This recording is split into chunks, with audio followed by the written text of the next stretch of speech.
Merci à vous tous de nous rejoindre en ce dimanche. Un dimanche qui n'a pas été de tout repos pour le président de la République. Alassane Ouattara est arrivé à Berlin cet après-midi. Le chef de l'État ivoirien va prendre part à la 5e édition de la conférence de haut niveau sur l'initiative compacte avec l'Afrique du G20. Avant ce rendez-vous, le président ivoirien s'est entretenu avec le chancelier allemand Olaf Scholz. La coopération au centre des échanges. Une commémoration qui a lieu chaque 15 novembre depuis 1866. La fête du roi du Royaume de Belgique célébrée à la résidence de son ambassadeur à Abidjan. Plusieurs personnalités de haut rang ont effectué le déplacement, des ministres mais également des présidents d'institutions, notamment la patronne du Sénat, Kandia Camara. Et puis guerre Israël-Hamas, une mission d'évaluation humanitaire s'est rendue à l'hôpital Al-Shifa dans le nord de Gaza, qu'elle a décrit comme une zone de la mort après y avoir vu des traces de bombardements et de tirs. C'est ce qu'a déclaré samedi l'Organisation mondiale de la santé, OMS. Bonsoir à tous, on démarre tout de suite en bref en image. Le président de la République, Alassane Ouattara, est arrivé ce dimanche 19 novembre 2023 à Berlin, en Allemagne, où il va prendre part à la 5e édition de la conférence de haut niveau sur l'initiative compacte avec l'Afrique du G20. Le chef de l'État a été accueilli par plusieurs personnalités, notamment l'ambassadeur de Côte d'Ivoire en Allemagne, des diplomates et des ministres. L'initiative compacte avec l'Afrique vise à promouvoir les économies africaines auprès des investisseurs des pays du G20, à mobiliser davantage d'investissements privés en faveur de l'Afrique et à accélérer la création de richesses et d'emplois sur le continent africain. Et puis, en fin de journée, le chef de l'État s'est entretenu avec le chancelier allemand Olaf Scholz à la chancellerie fédérale de l'Allemagne. Les bonnes perspectives de coopération entre la Côte d'Ivoire et l'Allemagne, les sujets d'intérêt commun, notamment la sécurité, le financement des économies africaines et la mobilisation d'investissements privés en faveur de l'Afrique ont été au cœur des échanges. Le chef de l'État et le chancelier allemand se sont félicités de la coopération exemplaire et du partenariat confiant entre leurs deux pays qui se traduira par la signature le 21 novembre prochain d'un nouveau partenariat. Je le disais également en titre, la fête du roi du Royaume de Belgique célébrée à la résidence de son ambassadeur à Abidjan. Plusieurs personnalités de haut rang ont effectué le déplacement, des ministres, mais également des présidents d'institutions, notamment la patronne du Sénat, Kandia Camara. Suleiman Denisongou, Adoulaye Kone.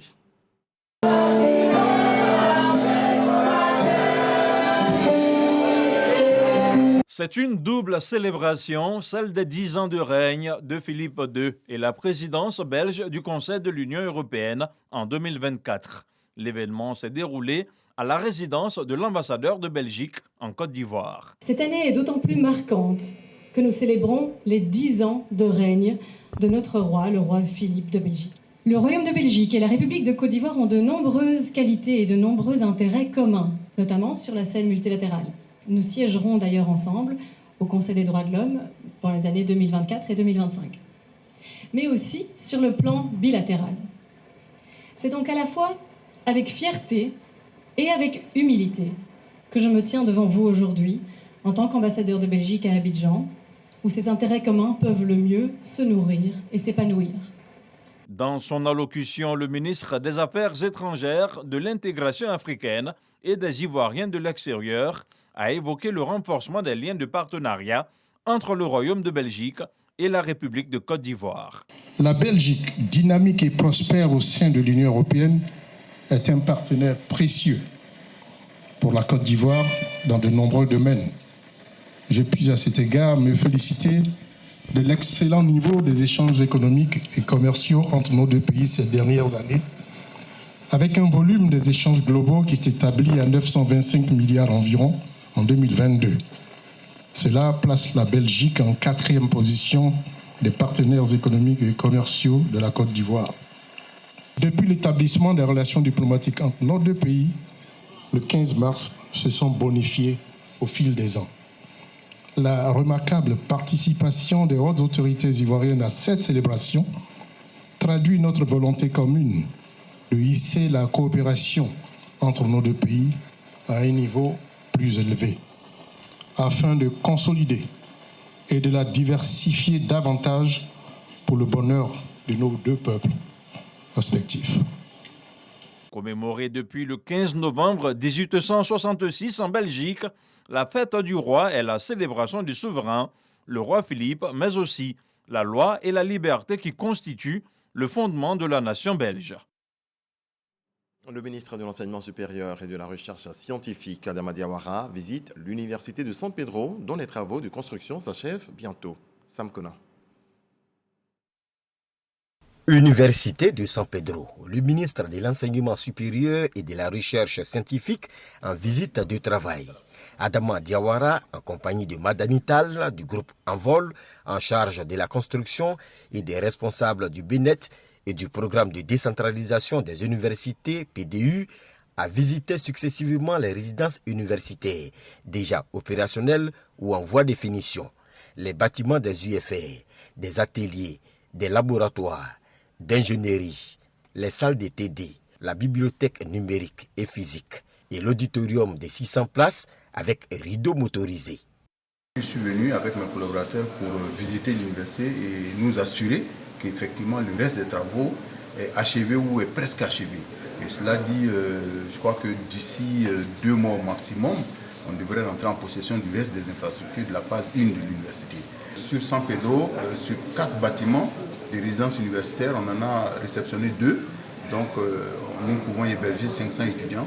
Il reste 2 autres qui sont en voie de finition. Le ministre de l'Enseignement supérieur et de la Recherche scientifique voulait également s'assurer que les équipements scientifiques ont bien été reçus. Effectivement, une partie des équipements scientifiques a été reçue. Ces équipements sont actuellement en test pour pouvoir les installer et commencer les travaux pratiques avec les étudiants.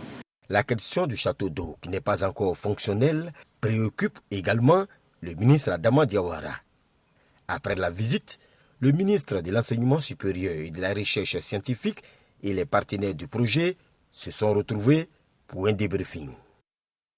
À suivre cet extrait du 20h avec Kolo Koulibaly qui recevait Jean-Martial Adou, directeur de cabinet du ministre de la Communication. Au centre de l'entretien, le Salon international du contenu audiovisuel, SICA 2023, qui démarre demain.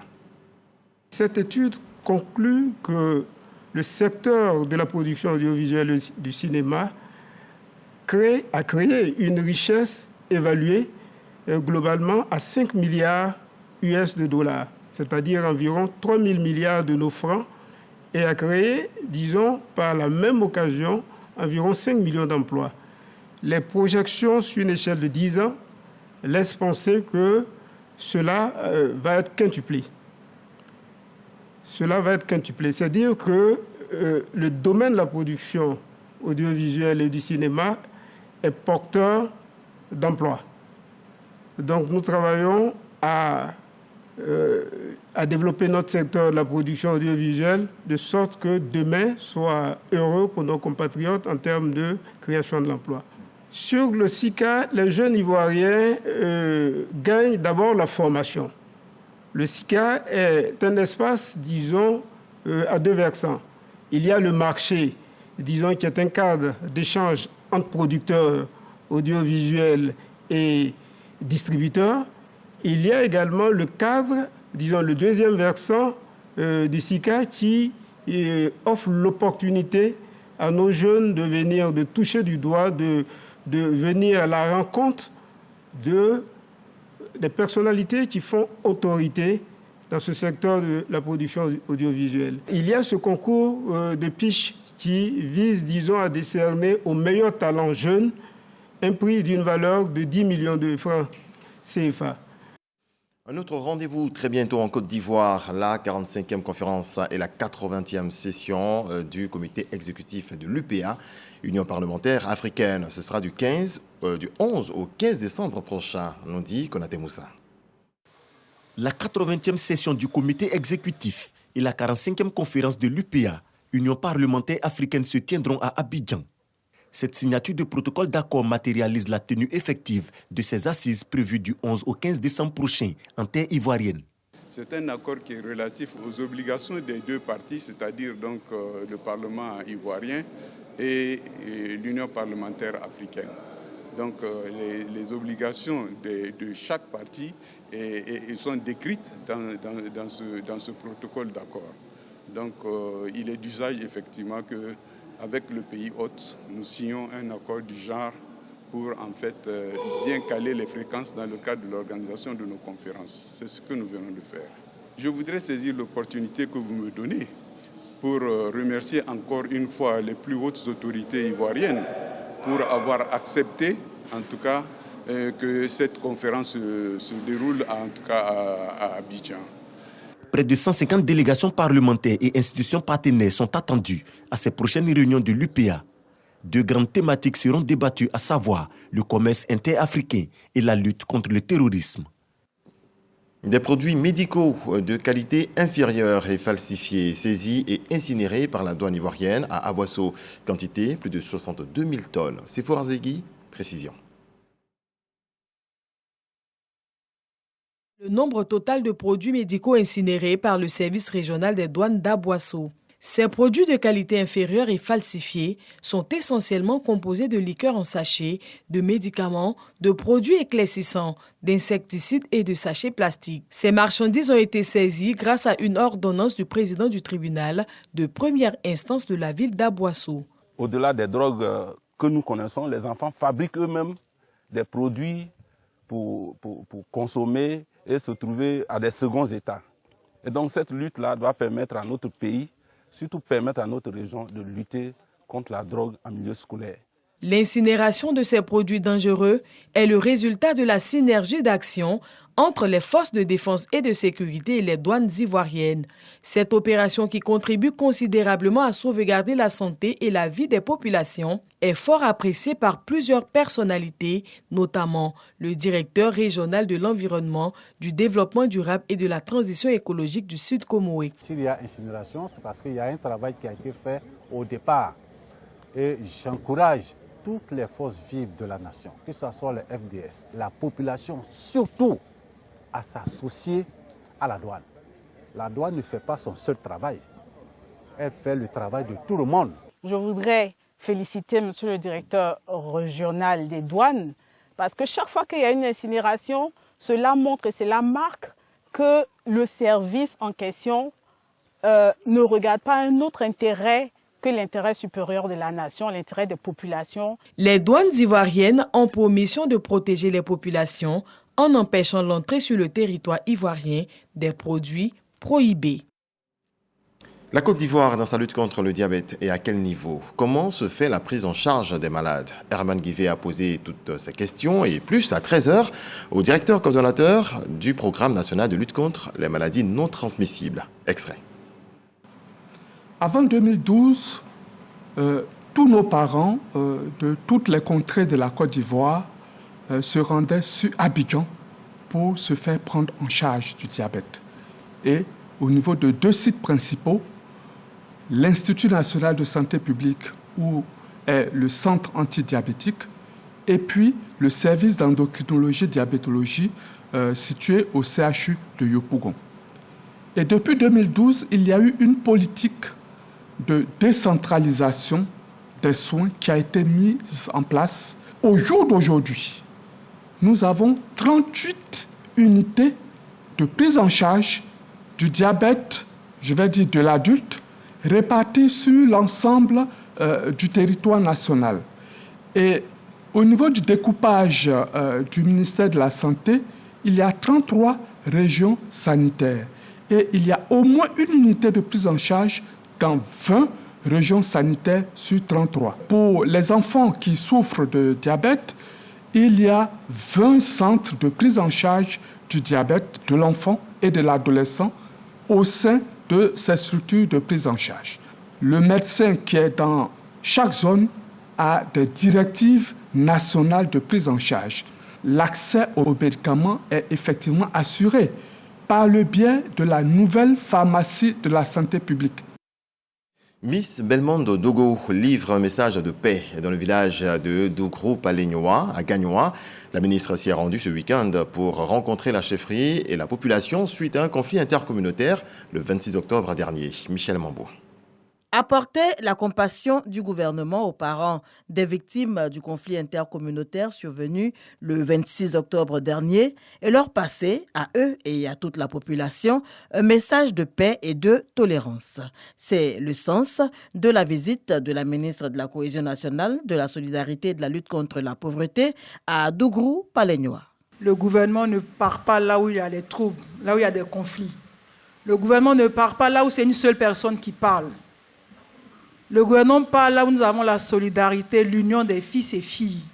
Le gouvernement parle là où nous savons que si nous déposons un bien, il devient un bien communautaire où toute la communauté prendra soin de ce bien-là. Je vais vous demander de taire les querelles. Un message fort bien accueilli par la chefferie traditionnelle qui a salué l'intérêt que porte le gouvernement à cette localité située à 10 km du département de Gagnoa. Merci pour tous les dons que vous avez faits. Et je voulais surtout vous dire merci pour votre discours.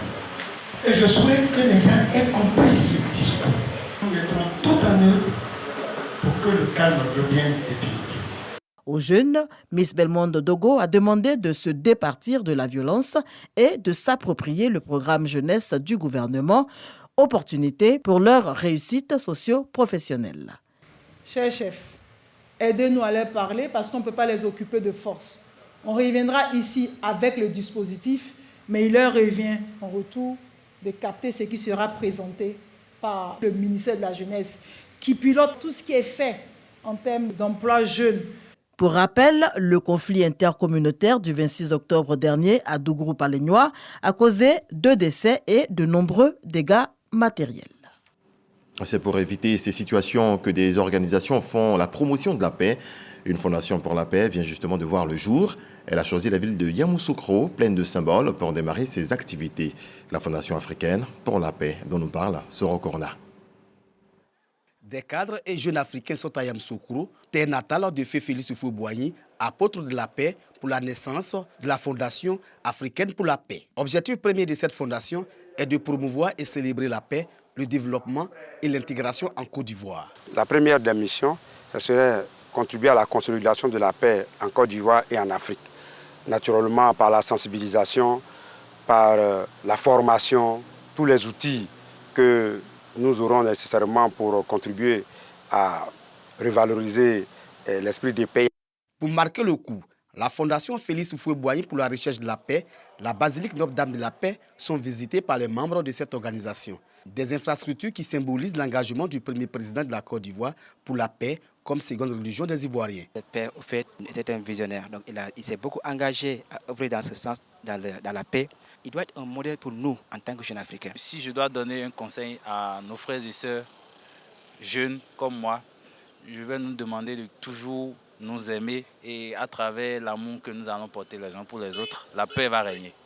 Visiter ces symboles nous permet de nous imprégner de l'esprit de paix, afin que nous, à notre tour, nous puissions continuer dans cet élan et nous puissions vulgariser cet élan de paix. Le président de la Fondation africaine pour la paix appelle la jeunesse ivoirienne à se mobiliser pour la paix.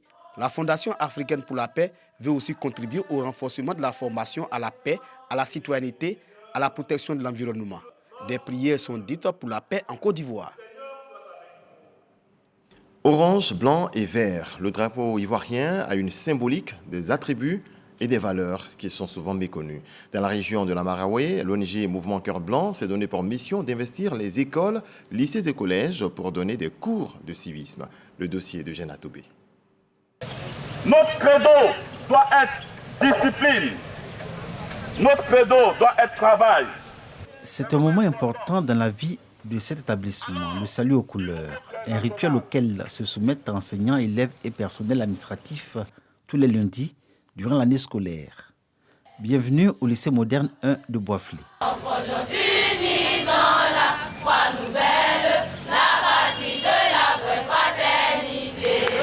Ici, discipline et travail sont des valeurs inculquées aux apprenants et toujours rappelées devant le drapeau, dont la symbolique est une interpellation des filles et fils de la Côte d'Ivoire au sentiment national. On chante la bijonnaise. On est fiers parce que c'est notre hymne national. Ce sont les enfants. Il faut que nous soyons toujours présents pour leur inculquer certaines valeurs. Nous leur disons que nous devons venir au drapeau pour valoriser ce pays-là et surtout parler de la discipline. Ça me fait plaisir de voir les enfants devant le drapeau. Ils doivent comprendre qu'ils doivent être disciplinés et le pays compte sur eux. Des jeunes filles et garçons ayant l'amour de leur pays et une autre idée de son symbole, en l'occurrence le drapeau ivoirien aux couleurs orange, blanc et vert, disposé verticalement, mais encore une connaissance de son hymne et de sa devise. Les élèves de la 6e, la terminale du lycée 1 de Boisflé sont dans cette dynamique. Salut aux terres de l'espérance, pays de l'hospitalité, terre légion remplie de vaillance, ont relevé ta dignité. Les sentiments qui nous animent au drapeau, c'est que souvent on a un peu un sentiment de peur, quoi. Pas qu'ils vont t'appeler pour aller tirer les drapeaux. Et puis, si on choisit d'autres personnes, en tout cas, tu es satisfait. C'est un drapeau tout neuf qui flotte à l'entrée de l'administration du lycée moderne 1 de Boisflé. Il est offert par UNG, basé à Boisflé, le mouvement Cœur Blanc. Une action qui vient en soutien à l'œuvre des responsables de cet établissement de mettre un accent particulier sur l'éducation civique. On a constaté que la bidjanaise est négligée et notre drapeau est négligé. Nous sommes engagés pour vous distribuer des drapeaux. Nous devons un respect total pour nos pays. En regardant ce drapeau, c'est le pays qu'on regarde. L'ONG Cœur Blanc nous offre la République de Côte d'Ivoire. Pour l'aimer, je voudrais qu'on les salue en les applaudissant. Quelques centaines de mètres plus loin, après le lycée moderne 1, la préfecture. Atmosphère de solennité.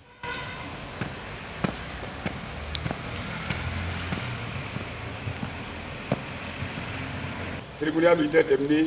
Allons, le préfet. Autorité préfectorale, forces de défense et de sécurité, directeurs et chefs de service de l'administration et un aréopage de personnalités, ils sont réunis pour la cérémonie de salut aux couleurs. Chose frappante, c'est un drapeau tout neuf aux dimensions plus grandes qui flotte sur le mât et autour duquel chacun a exprimé dans le silence et le temps du cérémonial son appartenance à la Côte d'Ivoire et toute sa fierté d'être acteur participant à son développement. C'est le moment choisi aussi par l'ONG Mouvement Cœur Blanc pour remettre des drapeaux au préfet de la région de la Marawi. Ces drapeaux, emblèmes de la République, seront ensuite distribués aux directeurs et chefs de service de l'administration publique dans toute la région de la Marawi. Nous le faisons dans un seul objectif, amener nos parents à inculquer l'amour du drapeau à nos enfants, inciter les enseignants qui le font déjà bien à le faire davantage dans les écoles, afin que nos enfants, la nouvelle génération, soient vraiment éduqués dans ce sens-là. C'est un geste d'amour. C'est un geste de très haute portée citoyenne. Nous sommes en train de construire un pays.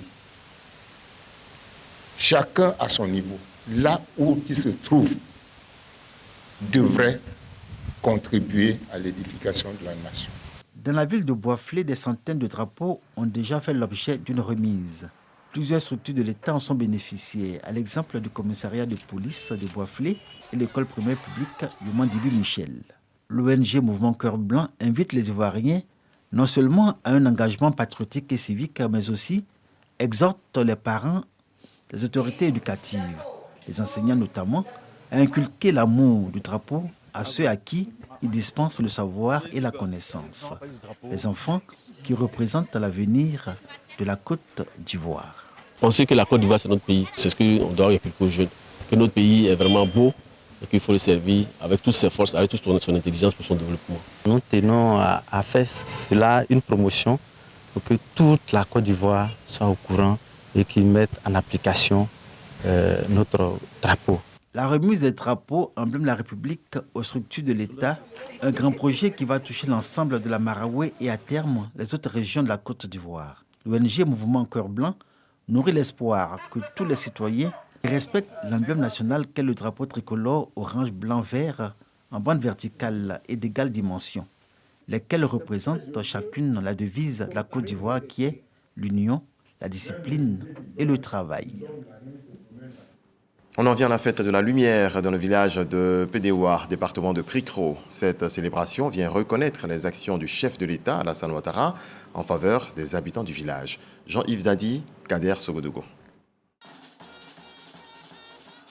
Ambiance des grands jours à Pédéoua, village de la sous-préfecture d'Anouanou, dans le département de Krikro. Ces populations célèbrent la fête de la lumière, un rendez-vous festif qui rassemble les filles et fils de la localité. Occasion pour le président de la mutuelle de développement d'exprimer sa gratitude au gouvernement pour cette action de grande envergure. Nous organisons la cérémonie pour reconnaître les efforts du gouvernement, du président de la République, qui chaque jour que Dieu fait montre que les populations ont raison d'avoir confiance en lui. Invité d'honneur à cette cérémonie, le député de Wangolo-Dougou, Traoré Drissa, salue les actions posées en faveur des habitants de ce village. C'est le lieu pour moi de remercier le chef de l'État, son Excellence Alassane Ouattara, pour sa politique d'électrification de tous les territoires nationaux. Je n'oublie pas toutes les bonnes volontés qui ont fait de ce projet leur souci majeur depuis sa mise en place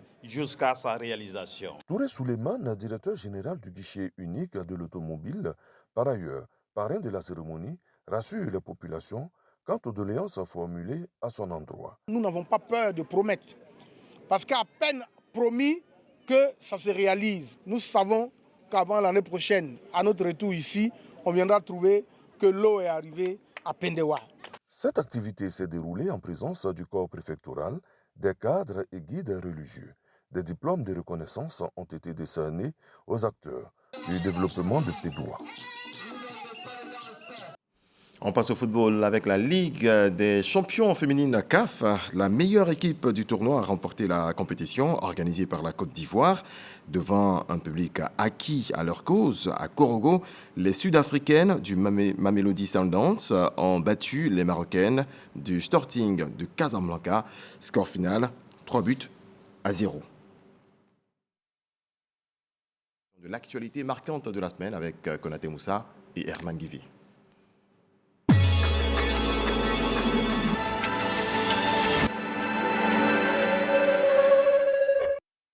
La Corée du Sud et les États-Unis révisent leur stratégie contre la Corée du Nord. Les ministres américains et sud-coréens de la Défense ont révisé pour la première fois en une décennie leur accord militaire stratégique de dissuasion pour contrer la Corée du Nord, pays doté de l'arme nucléaire.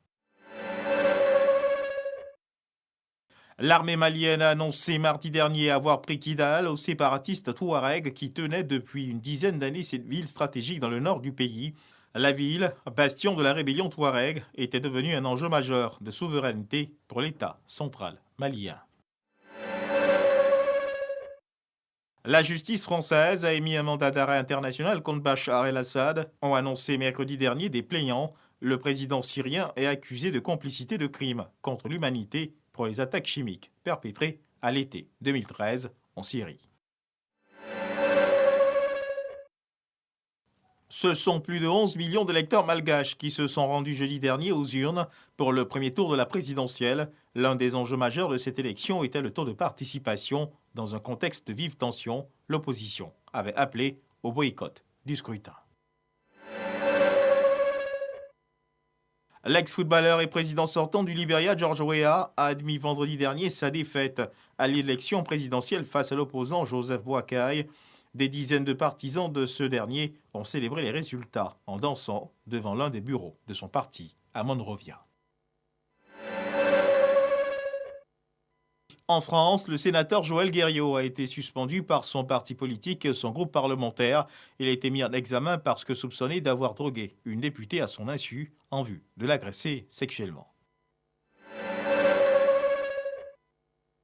Ce dimanche, le directeur des hôpitaux de Gaza a annoncé l'évacuation de 31 bébés prématurés qui étaient encore dans l'hôpital d'Al-Shifa. L'Organisation mondiale de la santé, qui a mené une mission à Al-Shifa, a décrit le plus grand hôpital de Gaza comme une zone de mort.